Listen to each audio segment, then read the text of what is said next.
રાજ્યના 4 જિલ્લા અને 2 સંઘ પ્રદેશના છૂટાછવાયા વિસ્તારોમાં આજે ભારે વરસાદની આગાહી. ભારે વરસાદની આગાહીના પગલે હવામાન વિભાગે જાહેર કર્યું યલો એલર્ટ.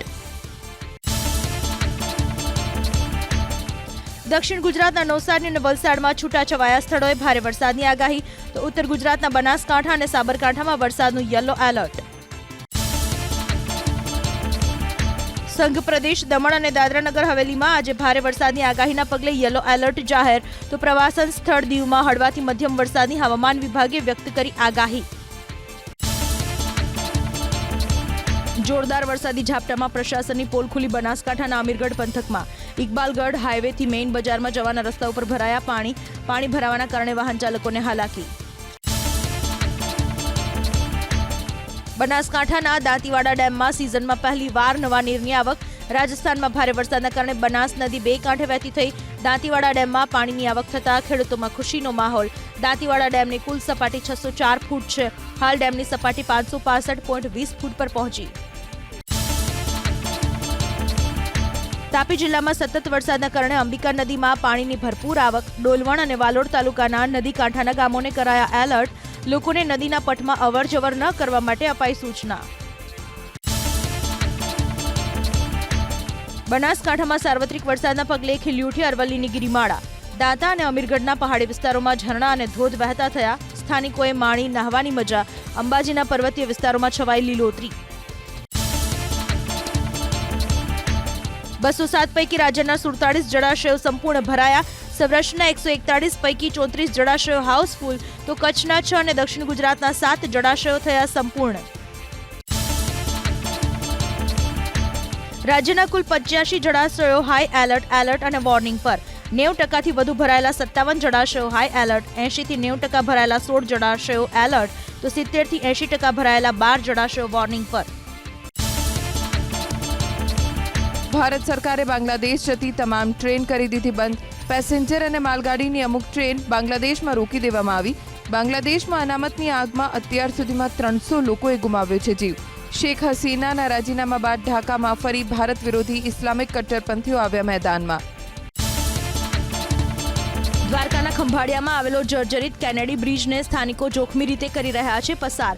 જર્જરિત થઈ ગયો હોવાના કારણે પ્રશાસને 1.5 વર્ષથી આ બ્રિજને કર્યો છે બંધ. નદીના પટ પરનું ડાયવર્ઝન ધોવાઈ જતા સ્થાનિકો જર્જરિત બ્રિજ પરથી જવા બન્યા મજબૂર. રાજકોટ મહાનગરપાલિકાના પૂર્વ ઇજનેર અલ્પા મિત્રાના ઘરે વિજિલન્સની તપાસ. આવાસ યોજના કૌભાંડમાં નામ ખુલ્યા બાદ સિટી ઇજનેર તરીકે આપી દીધું હતું રાજીનામું. પૂર્વ ટીપીઓ મનસુખ સાગઠિયાના કારનામા બાદ વધુ એક અધિકારી સામે તપાસથી ખળભળાટ.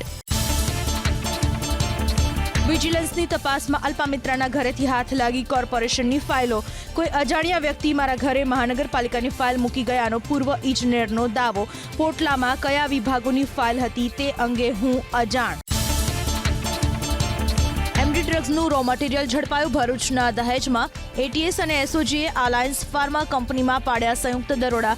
તમામ મટીરિયલને તપાસ માટે મોકલાયું એફએસએલમાં. જામનગર જિલ્લા જેલમાં સ્થાનિક પોલીસની ટીમોનું આકસ્મિક checking. LCB, SOG, DYSP, PI સહિતના અધિકારીઓ જોડાયા તપાસમાં. 1-2 શિક્ષકોની ભૂલના કારણે શિક્ષક સમાજ ન થવો જોઈએ બદનામ. ટાટ શિક્ષકોના અભિવાદન સમારોહમાં શિક્ષણ મંત્રી કુબેર ડિંડોરે કરી ટકોર. કહ્યું 500 રૂપિયા માટે 5 લાખની ફી ચૂકવી કોર્ટમાં લડે એ શિક્ષક. ફોરેસ્ટની બીટગાડી પરીક્ષાના ઉમેદવારોના સમર્થનમાં આવ્યા ભાજપના 2 ધારાસભ્યો. ગાંધીનગરના ધારાસભ્ય રીટાબેન પટેલ અને સંજય મહિડાએ વન મંત્રીને લખ્યો પત્ર. બીટગાર્ડની જગ્યા વધારવા કરી ભલામણ. સીબીઆરટી પદ્ધતિ પરીક્ષામાંથી દૂર કરવા કરી રજૂઆત. અંધશ્રદ્ધા, કાળો જાદુ, મેલી વિદ્યા મામલે હવે ગુજરાતમાં પણ આવશે કાયદો. હાઈકોર્ટમાં થયેલી પીઆઈએલમાં સરકાર દ્વારા સોગંદનામું રજૂ કરી કરાઈ જાહેરાત. આગામી વિધાનસભા સત્રમાં ડ્રાફ્ટ બિલ કરાશે રજૂ. સ્થાનિક સ્વરાજની ચૂંટણીઓને લઈને પ્રદેશ ભાજપની આજે યોજાશે બેઠક. ગાંધીનગર સ્થિત પ્રદેશના કાર્યાલય કમલમ્મા પાટીલની અધ્યક્ષતામાં મળશે બેઠક. બેઠકમાં જિલ્લા પ્રમુખ, પ્રભારીઓ, વિવિધ મોરચાના અધ્યક્ષ પણ રહેશે હાજર. દિવાળી આસપાસ યોજાઈ શકે છે સ્થાનિક સ્વરાજની ચૂંટણીઓ. મહેસાણાના ચાલસણમાં ખેતરમાં ઓએનજીસીના વેલનું ઓઇલવાળું પાણી ભરાવા મુદ્દે અધિકારીની સ્પષ્ટતા. વધુ વરસાદથી ઓએનજીસીના પ્લાન્ટમાં ભરાયું હતું પાણી. ખેડૂતોને યોગ્ય વળતર આપવાની તેમજ હવેથી સાવચેતી રાખવાની ઓએનજીસીએ આપી ખાતરી. હીરા બજારમાં મંદીના કારણે સુરત અને અમરેલીના રત્ન કલાકારોની હાલત બની કફોડી. હીરાના કારખાનામાં તાળા લાગે તેવી સ્થિતિ. વર્ષોથી હીરાના કારખાનામાં કામ કરતા રત્ન કલાકારો હીરાનું કામ છોડી અન્ય વ્યવસાયમાં જવા બન્યા મજબૂર. કારમાં પશુઓની ચોરી કરતી ગેંગ ઝડપાઈ આણંદના પેટલાદમાં. પોલીસે ફિલ્મી ઢબે ઇનોવા કારનો પીછો કરી 3 પશુ ચોરને ઝડપી લીધા તો એક શખ્સ નાસી છૂટવામાં થયો સફળ. પોલીસે કારમાંથી 2 પશુઓને પણ બચાવ્યા. પ્રાથમિક શાળાના આચાર્ય પર હુમલો. પંચમહાલના ડેઝર વાઘોઈ ગામમાં દાનમાં આપેલી જમીન ખાલી કરાવવા બાબતે થઈ તકરાર. આરોપી જયંતિ પટેલિયા વિરુદ્ધ ગોધરા તાલુકા પોલીસ મથકમાં નોંધાઈ ફરિયાદ. 100 કરોડની જમીન બારોબાર વેચવાના કારસ્તાનો પર્દાફાશ થયો સુરતમાં. ભેંસાણના પારસી વૃદ્ધની 40માંથી 14 વીઘાનો કરી નખાયો સોદો. જમીન માલિકના હમશકલને સબ રજિસ્ટ્રાર સામે લઈ જતા થયો ભાંડાફોડ. પોલીસે 2 આરોપીઓની કરી ધરપકડ. ગેસ સિલિન્ડરમાં બ્લાસ્ટ થયો વડોદરાના સાવલીમાં. રાધેશ્યામ સોસાયટીમાં તબીબી વિદ્યાર્થીઓ રહે છે ભાડાના ઘરમાં. જમવાનું બનાવતા સમયે સિલિન્ડરમાં થયો ધડાકો. એક વિદ્યાર્થીને પહોંચી સામાન્ય ઈજા. ટેન્કરે પલટી મારતા ડ્રાઈવરનું મોત થયું વડોદરાના વરાણા પાસે. નેશનલ હાઈવે નંબર 48 પર ટાયર ફાટી જતા કેમિકલ ભરેલું ટેન્કર રેલિંગ તોડી કાસમાં ખાબક્યું. ડ્રાઈવરના મૃતદેહને પોસ્ટમોર્ટમ માટે ખસેડી પોલીસે હાથ ધરી તપાસ. આટકોટ દુષ્કર્મ કેસમાં કોર્ટે અરજી ફગાવતા આરોપી મધુ ટાઢાણી જેલ હવાલે. મધુ ટાઢાણી અને ગ્રામ્ય પોલીસના નિવેદનમાં ફેરફાર. અન્ય આરોપીની શોધખોળ માટે પોલીસે બનાવી 4 ટીમ. અમદાવાદમાં રોગચાળો વકર્યો. ઝાડા ઉલટીના 1486, કોલેરાના 48 કેસ. મહાનગરપાલિકા દ્વારા અપાતા પાણીના 1035 સેમ્પલ્સમાં ક્લોરીન નીલ. 190 સેમ્પલ અનફિટ જાહેર. રાજકોટ ટીઆરપી અગ્નિકાંડ અને ફાયર સેફટીના મુદ્દાને ઉઠાવતી અરજી ઉપર હાઈકોર્ટનો મહત્વનો હુકમ. ગેમ ઝોન માટે સરકારે નિયમો ઘડ્યા. 3 અઠવાડિયામાં અમલ જરૂરી. શાળાઓ સહિતના તમામ રાજ્યભરના ઇન્ફ્રાસ્ટ્રક્ચરનો રિપોર્ટ કોર્ટ સમક્ષ રજૂ કરવા આદેશ. ભૂતકાળની ભૂલોમાંથી પણ ન શીખ્યું એએમસી. નારણપુરામાં નવા બની રહેલા વ્હાઇટ ટોપિંગ રોડ ઉપર જમીનથી 6 ઇંચ ઉપર બનાવાયો. રોડ ઊંચો કરાતા ભારે વરસાદમાં વરસાદી પાણી સોસાયટીમાં ભરાવાની ભીતિ. અગાઉ ગુરુકુળ, બાપુનગર, ઈસનપુર અને જોધપુરમાં બનાવાયેલા રોડમાં કરેલી ભૂલનું જ કરાયું પુનરાવર્તન. ગીર સોમનાથમાં સિંહના આંટાફેરાનો વધુ એક વિડીયો વાયરલ. 5 સિંહણ અને 5 બાળ સિંહને એક સાથે લટાર. વાહન લઈને જતા ખેડૂતે મોબાઈલમાં વિડીયો કર્યો કેદ. બિનઅધિકૃત રીતે ભોંયરામાં ચાલી રહી છે દુકાનો. અમદાવાદના આંબાવાડી વિસ્તારમાં ચોમાસા દરમિયાન અનેકવાર ભરાય છે વરસાદી પાણી.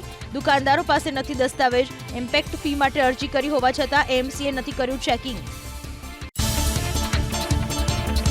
ગુજરાત સરકારે વર્ષ 2023-24માં આદિજાતિના 12 લાખથી વધુ વિદ્યાર્થીઓને પ્રી મેટ્રિક શિષ્યવૃત્તિનો આપ્યો લાભ તો 2.5 લાખથી વધુ વિદ્યાર્થીઓને અપાય પોસ્ટ મેટ્રિક શિષ્યવૃત્તિ. આદિજાતિ વિસ્તારોમાં 7,000થી વધુ સરકારી શાળામાં સરકારે બનાવ્યા છે સ્માર્ટ વર્ગખંડો. સરા જાહેર બિલ્ડરની હત્યા કરનારને કાયદાના પાઠ ભણાવ્યા સુરત પોલીસે. 30મી જુલાઈના નમાઝ અદા કરીને આવેલા બિલ્ડર આરિફ કુરેશી પર ફેઝ અને તબરેજ નામના શખ્સે કરી હતી હત્યા. લોક દરબારનું આયોજન કરાયું સુરતના કતારગામ પોલીસ સ્ટેશનમાં. 172 સાયબર ફ્રોડનો ભોગ બનેલા લોકોને પોલીસે 38 લાખ અપાવ્યા પરત. સુરત પોલીસ કમિશનરે લોકોને સાયબર ક્રાઇમ અંગે કર્યા માહિતગાર. ગીર ગંગા પરિવાર ટ્રસ્ટ તરફથી રાજકોટ આસપાસ તૈયાર કરાયેલા 11 ચેકડેમનું લોકાર્પણ. પૂર્વ ગૃહમંત્રી અને ભાજપના નેતા ગોરધન ઝડફિયાના હસ્તે લોકાર્પણ. પાટીદાર નેતા જયેશ રાદડિયા અને નરેશ પટેલ વચ્ચેના વિવાદ અંગે ઝડફિયાએ ન ઉચ્ચાર્યો હરફ. પવિત્ર શ્રાવણ માસ નિમિત્તે પાટનગરમાં કતલખાના બંધ કરાવવા મેયરની માંગ. મીરા પટેલે મ્યુનિસિપલ કમિશનરને લખ્યો પત્ર. શ્રાવણ માસ દરમિયાન ગાંધીનગર શહેરમાં ચાલતી નોનવેજની લારીઓ અને કતલખાના બંધ કરાવવા કરી રજૂઆત. દિવાળી પૂર્વે સુધારેલી જંત્રીનો અમલ અને સ્ટેમ્પ ડ્યુટીમાં ઘટાડાની શક્યતા. શહેરોના વિકસિત વિસ્તારોમાં બજાર ભાવને ધ્યાનમાં લેવાય.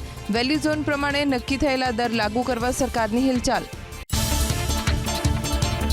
8 વર્ષે પણ ગુજરાતની 17થી વધુ ફ્લાઇટ ન થઈ શકી શરૂ. જે ફ્લાઇટ શરૂ થઈ તે પણ પૂરતા મુસાફરો ન મળતા બંધ હાલતમાં સી પ્લેન પણ ફરી શરૂ કરવા વિચારણા. વાવાઝોડા અને વરસાદના કારણે 5 વર્ષમાં રાજ્યમાં 731 નાગરિકોના મોત. લોકસભામાં જાહેર થયેલા અહેવાલમાં આંકડા આવ્યા સામે. 1,74,000 મકાન અને 3,65,000 હેક્ટર જમીનને પણ નુકસાન થયાનો અહેવાલમાં દાવો. અમદાવાદ મહાનગરપાલિકા શહેરના 19 અંડરપાસમાં લગાવશે બૂમ બેરિયર. અંડરપાસમાં પાણી ભરાશે તો દરવાજા થઈ જશે બંધ. એલર્ટ અને એલાર્મ સિસ્ટમ સાથેનું સોફ્ટવેર ડેવલપ કરાશે. પાયલટ પ્રોજેક્ટને લઈ અખબારનગર અંડરપાસમાં લેવલ સેન્સર અને બૂમ બેરિયર લગાવાયું. 9 ઓગસ્ટથી કોંગ્રેસની ન્યાય યાત્રાના જવાબમાં ભાજપ યોજશે તિરંગા યાત્રા. રાજકોટથી શરૂ થયા બાદ યાત્રા અમદાવાદ, વડોદરા અને સુરતમાં પણ યોજાશે. યાત્રામાં દેશભક્તિના ટેબ્લો, સંગીત બેન્ડ, ડાન્સ ગ્રુપ્સ, રંગોળી સહિત વિવિધ ઝાંખીઓ હશે. 186 લાખના ખર્ચે શ્રી મીનળ દેવી માતાજી મંદિરમાં વિકાસ કામોનું લોકાર્પણ કર્યું મંત્રી કુંવરજી બાવળિયાએ. દર્શનાર્થીઓ માટે રાજકોટ, ઘેલા સોમનાથ વાયા જસદણ બસ સેવાને લીલી ઝંડી આપી કરાવ્યું પ્રસ્થાન. ગાંધીનગરના ડભોડામાં આવેલા હનુમાન મંદિરમાં મુખ્યમંત્રીએ કર્યા દર્શન. દાદાના દરબારમાં સીએમ ભૂપેન્દ્ર પટેલે ઝુકાવ્યું શીશ. રાજ્યની જનતાની સુખાકારી માટે કરી પ્રાર્થના. શ્રાવણના પ્રથમ દિવસ અને સોમવારના સોમનાથ મહાદેવને કરાયો હતો વિશેષ શૃંગાર. દેવાધિદેવ મહાદેવના બિલ્વપત્ર શૃંગારના દર્શનને મોટી સંખ્યામાં ઉમટ્યા શિવ ભક્તો. શ્રાવણ મહિનાની શરૂઆત થતાં જ બિલીપત્ર, ફૂલ, દૂધ અને ફરાળી વાનગીઓના ભાવ આસમાને. દૂધના વેચાણમાં 15% વધારો તો ફૂલના પ્રતિ કિલોના ભાવ 300 થી 500 રૂપિયા. ફરાળી વાનગીઓના ભાવમાં 46 થી 60 રૂપિયાનો વધારો. અમદાવાદમાં ટીપી 204માં મેગા સ્પોર્ટ્સ ઇન્ફ્રાસ્ટ્રક્ચર બનાવવા મહાનગરપાલિકાનું આયોજન. એસટી હાઈવે, મુમતપુરા અને એસપી રિંગ રોડ પાસે 1 લાખ ચોરસ મીટરનો પ્લોટ રિઝર્વ. 2036માં ઓલિમ્પિકના યજમાન બનવાના લક્ષ્યાંક સાથે સૂચિત પ્લોટની જગ્યા રમતગમતના વિકાસ માટે ફાળવાશે. ઉત્તર પ્રદેશના મુખ્યમંત્રી યોગી આદિત્યનાથ આજથી 2 દિવસના અયોધ્યાના પ્રવાસે. હનુમાનગઢી અને રામલલાના દર્શન કર્યા બાદ યોગી અધિકારીઓ સાથે યોજશે સમીક્ષા બેઠક. યોગી આદિત્યનાથ અયોધ્યામાં થઈ રહેલા વિકાસ કાર્યોનું પણ કરી શકે છે નિરીક્ષણ.